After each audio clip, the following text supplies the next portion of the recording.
if you working in single if statement, that is called as a shorthand if statement.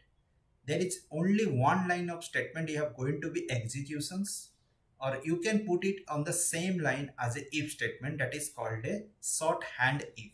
So how I am going to be write, let's see, then you understand.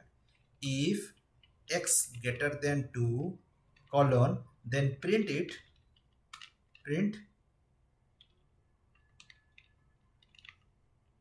x is greater. Fine, this is called a shorthand.